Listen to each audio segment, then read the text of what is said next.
Roland Martin here with Be Woke Vote. Really glad to have you here. There are very few cities that when you say the name of that city, it evokes politics. I don't think there's any other city in America that does that other than the city of Chicago. My next guest, of course, she hails from the Windy City. And joining us right now is Lisa Ray. What's happening? What's going on? You all good? I am. All right. Thanks for that. Thanks for that. Thanks for that. I started that way because, look, I spent 6 years in Chicago. And everything about Chicago is politics. Everything. Okay. You can't avoid politics being from Chicago. And then Obama's from Chicago.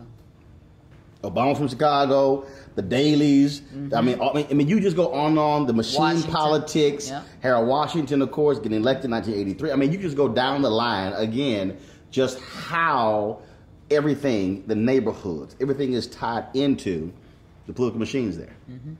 Definitely, definitely. We're that melting pot. I know that they are used to calling New York that, but we're the center, we're the Midwest.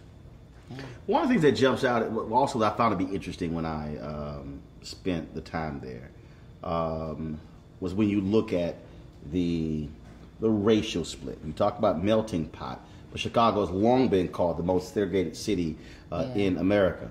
When Harold Washington, Congressman Harold Washington was running, how polarizing it was. And we're talking about the 80s. We're not talking about 60s or 70s. And you still see that. You still see, and it's very much South Side, West Side, North Side. I mean, you get these clear lines of demarcation in Chicago. And I don't think that you really realize that when you're growing up in it, when you're younger. You just think, okay, let me go to the North Side because the North Side is where the white people are and it's cleaner there, so let me go up there. And you think, well, do we need to take a page out of their notebook to keep our beaches the same way? Like, you don't really realize the West Side is, we heard the West Side is the worst side. It's the bad side, so be careful, pack when you go into the West Side. South Side is cool, it's more chill, that kind of thing. But when you get older, then you ask yourself, well, why is that? And you see the change of it, because when I went home this last couple of months or so, they're calling Chicago Chirac now. And I kind of take offense to that because it's like, is it that bad? What's really going on over there? Spike Lee did a movie dealing with the issue of violence there in Chicago. Yeah, and actually I think also Common has a show called The Chi that is actually showcasing Chicago's he's violence. about Lena Waithe with that particular show.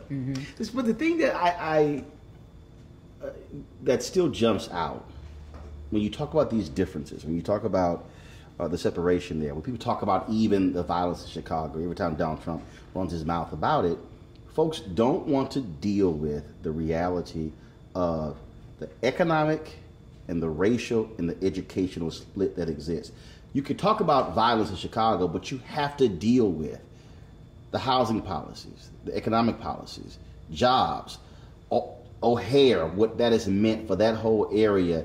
And then when former Congressman Jesse Jackson Jr. was trying to build this South Side airport, no, that's not going to happen. I mean, it's just this constant battle dealing with these forces that produce that level of violence. Okay, well, here's one thing, and I'm glad that actually you and I are sitting down because you are unapologetically who you are. You are politics. You are our voice.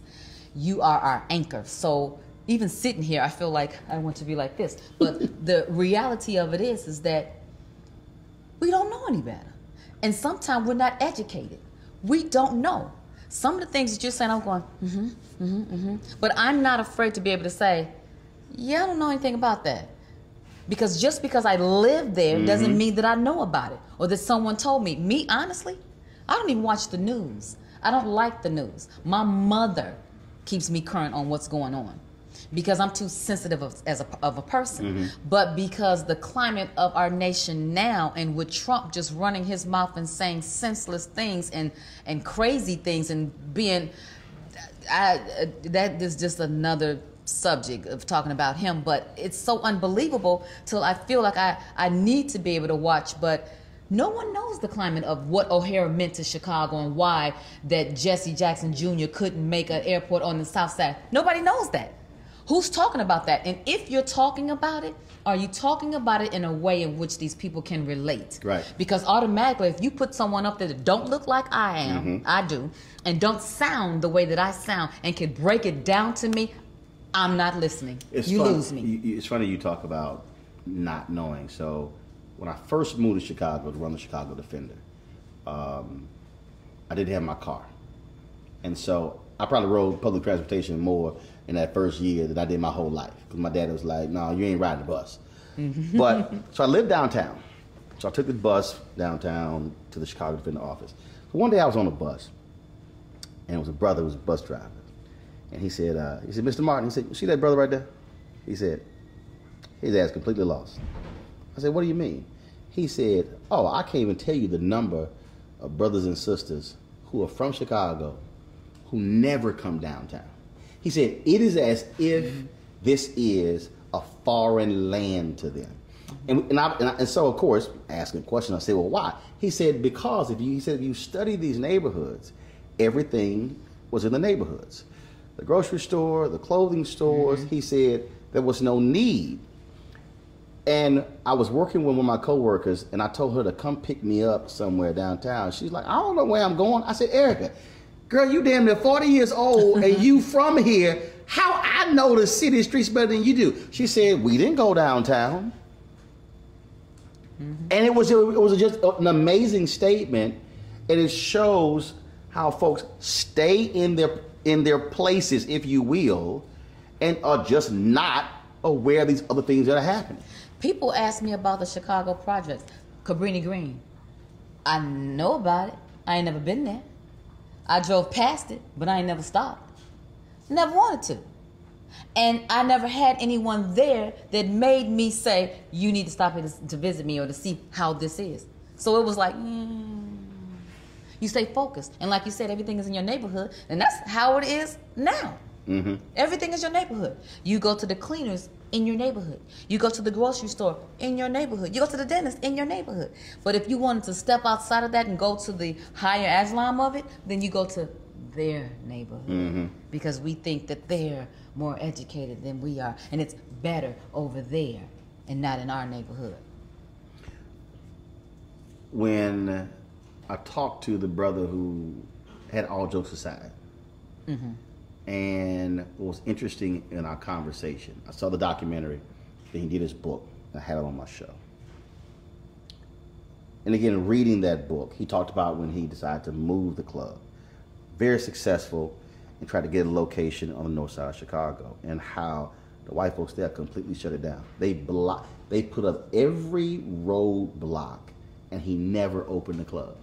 The club never reopened because they were like, no, y'all ain't bringing those people down here. Even though he said when black people came to my club, they were dressed up. It was like they were going to church. They said, no, you ain't bringing that over here. And people, when we were talking about that, people said, wait, but hold up. That was happening like recently? I'm going, yes. I'm like, don't get confused by the pretty flowers on Michigan Avenue. I said, you still have this racial stratification. You still have folks who say, no, y'all need to stay in y'all place. Now, I would be one to say, how did that happen? Politics, power, aldermen being in control. And so when you have that meeting with the alderman is just sitting there saving face because he has a higher person that's telling him no. So you say no, so it trickles down to no. No, the alderman flat told him point blank, it's not going to be built here. He said they were denying permits, they were denying liquor license. They put every roadblock because their deal is crime is going to increase, all these different things because this successful black comedy club dared cross 22nd Street. Now, did they say that? Did they say that to him? Oh, yes. Or did they try? They said that? Oh, yes. They made it perfectly clear. Because my thing would be, well, maybe they want the land for themselves, because we all know that when they get ready to come back into the neighborhood and clean it up, that then they are trying to keep everybody out. And so then they do. He was moving it from the south side to the north side. He was moving it, and their deal was like, no, y'all need to stay on your side of town. And what was interesting when I moved there, so I remember Jesse Jackson Jr. and we sat down, and he said, you ever see the tourist map? I said, what do you mean? He said, let me show you. So he pulls the tourist map out. And this was the map that you got when you rented a car, you came to the city. Oh, I know what you're going to say, but go ahead. It literally stopped at 22nd Street. He had all these attractions in Chicago. Science of Museum of Industry. You ain't going, forget Bronzeville, forget anything that was Hyde Park. 23rd. Yeah. Literally, it stopped right there. He said, and that's what the city of Chicago is telling visitors. This is the only thing you need to see in this city, just right here. That still is driven by politics. And it was hard when I ran the Defender to get folk to understand that you better hold people accountable because their political decisions are affecting you economically. Okay. So then I would say, because I'm going to play devil's advocate here. Go ahead. I would say, okay, then how do I do that? Because if I take a meeting with my alderman and my alderman has been told no, and they sit in my face and say no, where am I to go after that? What am I to do? How do I make a change? And that's where the mobilization comes from. That's where it comes. Because see, that alderman still has to run. Mm-hmm. That mayor still has to run. And in fact, anybody who studies Harold Washington, what did he tell them? He said, okay, y'all won't change? Okay, fine. Go out and register X thousand number of people to vote and raise X amount of money. He thought that would never happen. Then they came back and they said, all right, we registered 50,000 people and we raised the money. And he was like, oh, but damn, I guess I got to run now. See, because he literally said, I'll run if y'all do these two things. And then they did. I think what still impacts and what creates change is when we mobilize. When we say we're not powerless, and if I get with you and you and you, and all of a sudden it's 10, then 20, then 100, then 500, then 2,000, then 5,000, all of a sudden you have mobilized people, that creates that voting power. And then when you throw somebody out, it catches their attention real quick. But not only just that, they have to know what it is that they're standing for. Because if you have friends that talks politics, then of course we're having a decent conversation and I'm being educated at the same time. But if my group of people are not talking about that, then I still don't know. So I can unite with you, and then I'm making sure that you have the voice, but what if you don't have the courage to speak? So you're still getting a group of people together that don't know how to do nothing. For you, what do you recall the first time you voted? Mm-hmm. When was it? Well, let me say this. I've always voted because my mama made me to. But the first time I really gave a damn, honestly, Clinton. Bill Clinton. Yep. 92. Yep. So I used to vote for who my mama voted for. So growing up, that was practice. Mm-hmm. She voted. Mm-hmm. Did you ever go to the polls with her? Yes. When she voted? Mm-hmm. And so did she say, look, we're going? She would make me sit and watch the different speeches that they would have throughout the time. And then I assume as a kid I would go in and out of, what is this and why, da-da-da-da kind of thing. And as I got older, she wanted to make sure that my vote counted. So it was like, come on. And it was like, okay. But it wasn't until Bill Clinton got into office, and really, really, really, until Obama got into office, till I really started being more educated about the process and how it helps and how it works and how my voice is really heard through my vote. Because he actually tackled social media and used that to get to us in a way that spoke. He spoke our language. And it wasn't just and only because he was a black man running for president, but I remember hearing his speeches and understanding what he was saying. And it wasn't foreign to me, and I didn't have to break it down or look in the dictionary or feel ignorant because I didn't know what he was saying. Yeah, maybe some of the words was kind of too big, but overall I was like, I get the message here. I understand here. And I'm gonna tell you this story too. My first piece of property that I bought back in Chicago had a condo. My tax bill came, and I would look and it said, you paying taxes on the library and the fire department. And I kept saying, I ain't never had no fire. I don't need the fire department. And I quit going to the library a long time ago. I don't need this, you know. And my mother said, "Girl, don't be no damn fool." That's what she said. You know. And then for me, it was like, right. This is where our tax dollars go to. This is how our buildings, the public buildings, are paid for. Then that is what made me go, oh, girl, learn more. Find out where your money's going. But it wasn't until I became independent and they started messing with my money that I really cared. So but the key there though is not just messing with your money. You were an owner. See, when this is what I tell people all the time. In America, they care about homeowners because homeowners and business owners own stuff. When you're renting, it's a whole different conversation because you're transient. You can come and go. But the person who owns, their deal is like, no. I want this to be of value, so I'm going to need that cleaned up. I'm going to need that looking good. It's a different attitude politically how they treat people who own versus they treat how people who rent. I learned that too. And really, that is one of the reasons why I'm using my platform as an artist, as an actress, to be able to speak to the people that can relate to Lisa Ray. That whatever I'm learning and whenever I'm learning it, I'm able to share it with someone because no one did for me and with me. Earlier you talked about having friends and then folks not being in our space talking about that. When I talked to Erica Ash, she said, look, you got to have at least that one person in your crew who they are the information source. That's like, we got a question, we go to them, because there are lots of people who don't have that. And when you hear that phrase, you don't know. When you don't know, you don't know. And unfortunately, that's the case. That is. And then people then wonder, well, how did this happen? How did this happen? It's because, and I hate to use the word ignorant because people hear that, they go, oh my God, how dare you call me ignorant? But when we are not fully aware, that's how we get taken. Yeah, but you have to have something that has taken place that you care about to be able to stand for. Because like you said, those renters, they don't know. So really, they're walking around oblivious because their focus ain't that. Their focus is where's the next place that they can be transient at? Where's the next place that I can rent at? They're not even thinking about owning until and when they do, then things change. So you have a whole host of people over here that's like, and those are the people that we need to go, hey, we're trying to talk to you. We got to talk to those people.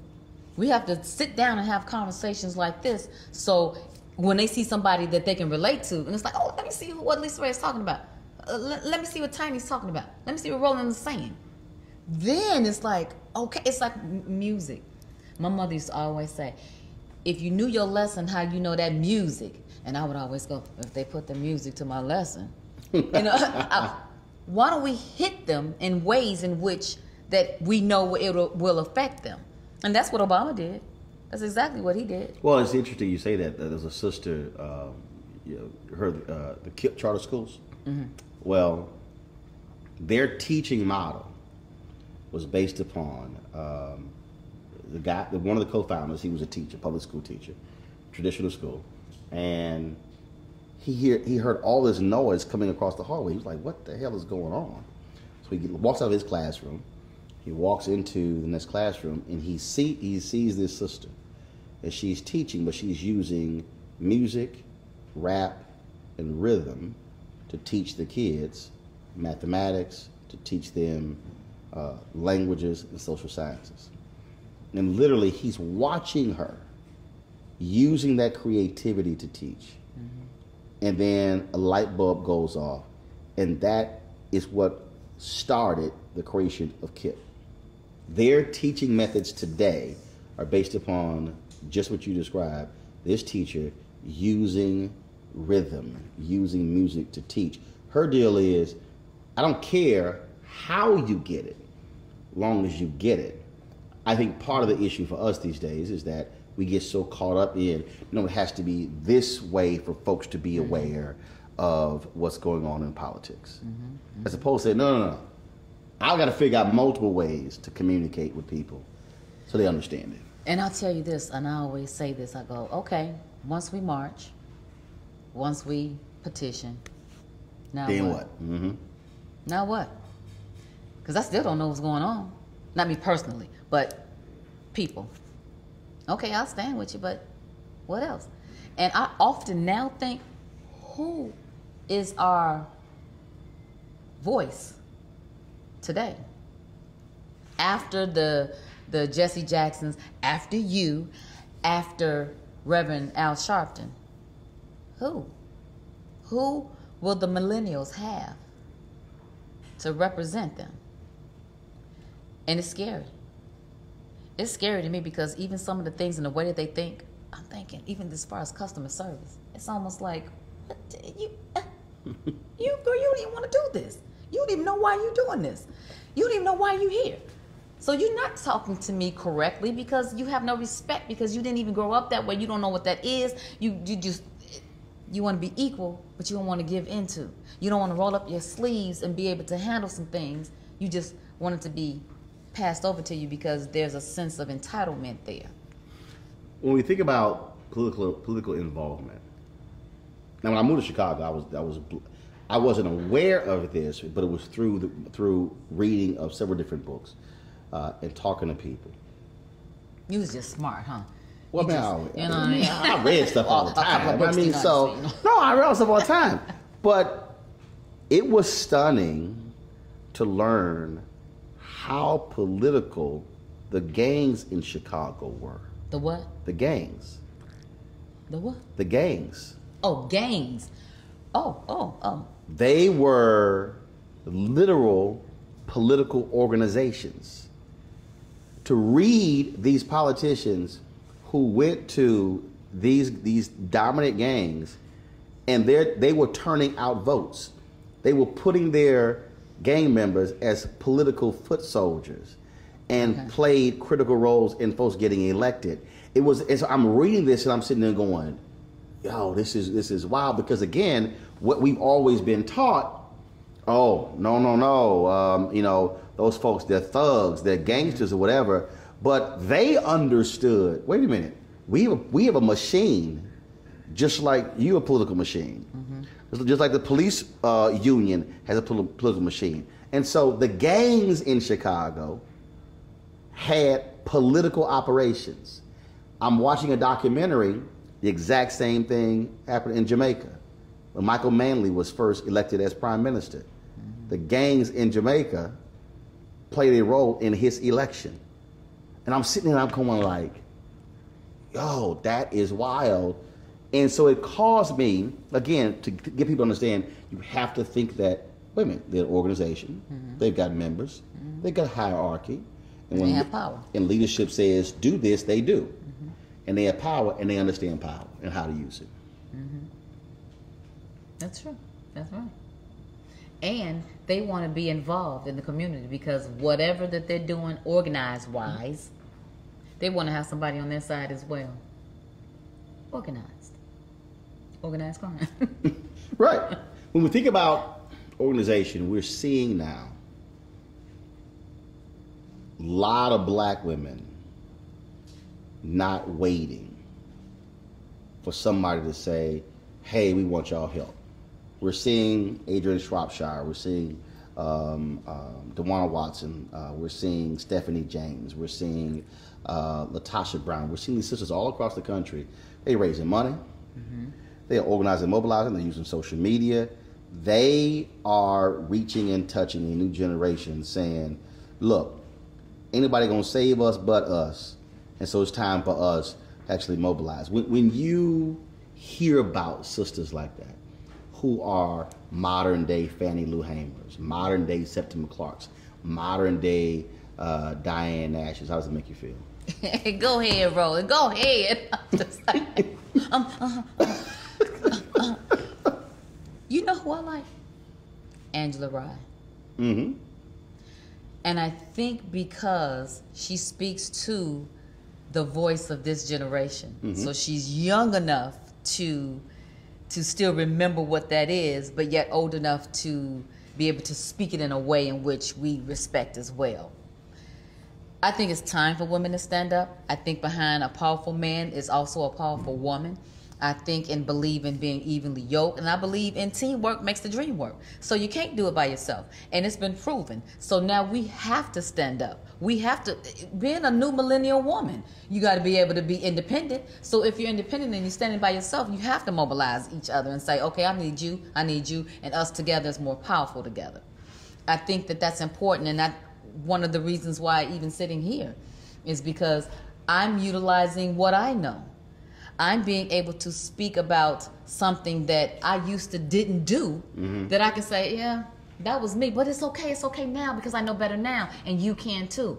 I'm able to say that so they can relate to what I'm saying, so I can capture their attention and be able to knock on their door and say, hey, you with me? And now they feel more apt to pay attention and more apt to be able to go out there and say, oh, well, just maybe, because she said, and I'm a fan of hers, so the connection is, well, okay, what do I have to lose? Because sitting at home is what you're losing out on.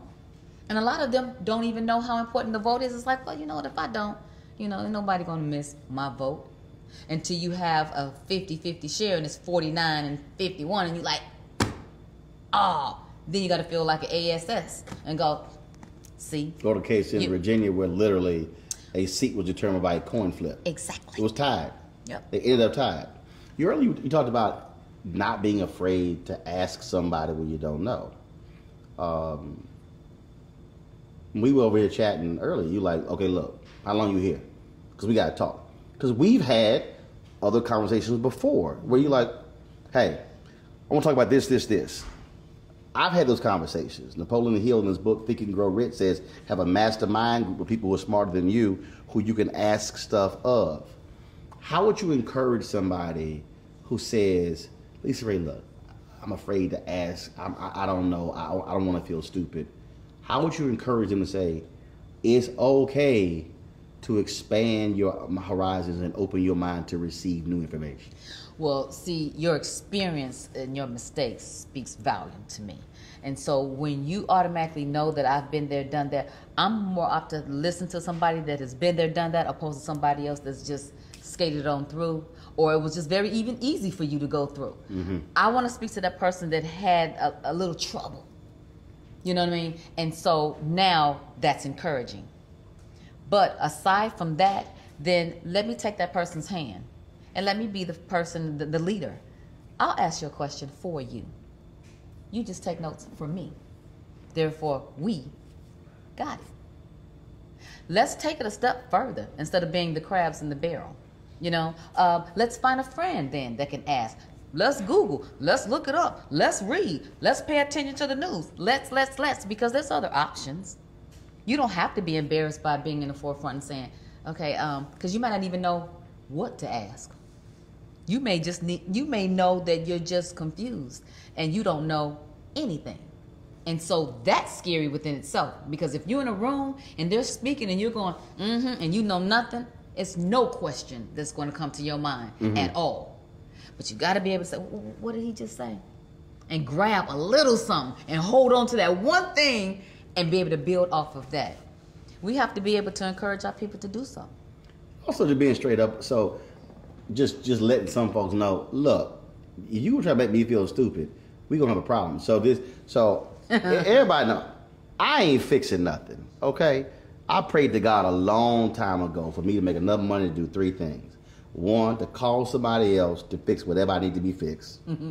Two, to valet park. Because then you're nothing worse growing up and your daddy, your mama parking way the hell over here. It's like, why in the hell we got to walk way over here? Can we park up close? Okay. And third, be in Houston, run your air conditioner all damn day because it's too hot.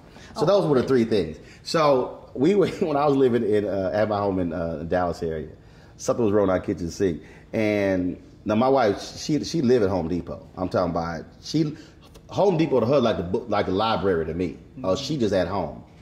I ain't fixing stuff, but her and my sister were doing something and they were not trying to fix something under the sink. I said, man, let me go fix this damn thing so I can cook me something to eat. Okay. So I go to Home Depot and I'm sitting here in the store and I'm like, okay, got this pipe, I got to cut it. So the guy, I said, look, man, I need to cut this pipe. You're going to need a hacksaw. And I go, what's a hacksaw? You don't know what a hacksaw is? I said, God damn it, no, I ain't doing what a hacksaw is. I said, if your ass asked me how to start a newspaper, I can tell you how to do the whole damn thing. Your ass here at Home Depot. Now, tell me where the goddamn hacksaw is so I can go home and cut this damn pipe. He didn't show you where it was. You damn right he did. You damn right the guy had to cuss him out. Because my dude's like, man, this ain't what I do. Mm-hmm. But I had no problem saying, what's a hacksaw? Because I was not about to walk around Home Depot. I'm afraid, so I don't want to embarrass myself. Man, show me where it is, and don't even tell me the aisle. Walk me to it. But again, though, it's the temperature of how we deal with each other. We are the ones that make each other feel crazy and stupid and uneducated. We do that to each other. So yeah, I could feel that way. But how I do it, because I get nervous energy sometimes, you know, and then I get funny when I'm nervous. So it's almost like, girl, I don't know anything about that, but what is it? Tell me. Because I be saying, because for real, I don't. For real, you know what I mean? And then they go, you do go. It's like, no, girl, I don't. Wait for it. You know what I mean? Kind of thing. But maybe even give them tactics. Almost like when you go to a therapist. A therapist gives you skills to try out. She gives you homework. Go home and try this way, and then come back to me and let me know if it works. You know what I mean? We need to be able to give them tasks to be able to do. Mm-hmm. You know, I think that'd be a fun way. Right now, everybody wants things to be easy because we've had a hardship for a long time, and it's a lot going on right about now. You know what I mean? So it's hard to stay encouraged in the climate that we're in.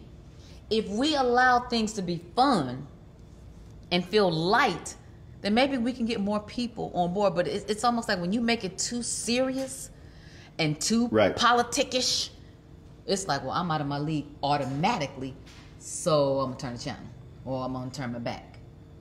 Put somebody up there who I feel like gonna make me laugh. Right. Tell the comedians to start joking about the politics so I can laugh at what's going on too, but then the message is still there. Let's find other ways to do this thing. Earlier you talked about seeing that tax bill and you like, where is my money going? Library and fire. What are the three most important issues for you? The three things you care about the most that you want to see changed? Elderly. Dealing with them. You know, when you're young, you just do not think the same way when you get mature. And when someone that you love, you see them deteriorating and you see them going through a hard time. They used to care for you, now you got to care for them. You think about chivalry. You know, you think about the other day I was driving down, you know, one of the LA streets here, and I saw one of the older ladies, and she had 2 bags, and she was moving awfully slow. And I stopped, and I said, ma'am, I want to take you to where you're going. I said, and you can hold my license. I'm not crazy, and I'm not going to do anything to you, but I want to take you the way you're going. She said, baby, bless you. And the entire time that she got in my truck, I was in complete tears. Because I could only think about my mother. And would anybody stop now to help my mother? We have no regard for people anymore. Mm-hmm. And it's sad. Even when you go to the airport, they've taken away the guys that take your bags. And I keep thinking, what would the elderly do? How are they to get around? How are they to get their bags? Mm-hmm. Things are changing so much, and they've taken things into robots or computers and taking the human out of the job environment. Mm-hmm. Well, now we're not communicating with each other. It's just a machine. So there's no human touch anymore that brings about emotion and compassion. The elderly. Health. I want everybody to be able to have health care, because as surely as we're going to be on this earth, it is too much that is endangering us, from the food that we eat to the air that we breathe. They are killing us. Mm-hmm. So we're going to be sick. So if it's not your time, and if you went to school to be a doctor, why is it so much about the money? Why can't you see this person came through the emergency room and they are deadly sick, and you got the power to be able to help them, but you won't because the insurance didn't clear? What kind of doctor are you? Why did you go to school anyway? To the elderly, we got health care. Number 3.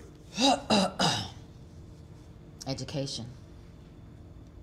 Education. There's so much that's being taken away from our school system. They took out music, physical ed. There's things that these kids need to replace some of the things that don't even matter in the school system. Teach them how to finance their home. Mm-hmm. Teach them how to change a tire. Teach them how to balance a checkbook. Teach them life skills. Equip them with those things. So when they go to the next level is responsible for giving them the next level to level up. So you mentioned homework and a test. So the final task for you is a test. So a young sister comes up to Lisa Ray. Are you timing me? Oh, no. You about to get time. So a young sister comes up to you, a young brother. Oh, my God, I love you. I love your work. And then you ask them, do you vote? And they say, no, I don't. So you've got 30 seconds, Lisa Ray, to tell them why they must vote. Go. Oh my God, what if there was a difference between you making that final vote is yours and it making the difference between who you need and who you want that's going to make a change and what your goals would rely on for the future to be? You got to know that your vote is important just like everybody else. You're a number in this world and it matters. So you have to. We're going to make it easy for you. It's in your neighborhood. Come on, go with me. Pre-register. You may not even have to go, but I can have it come to your house and you can do an absentee ballot. Come on, let's make it easy for you. We need you. 29 seconds. Lisa Ray, good chat with you. Thank you so much.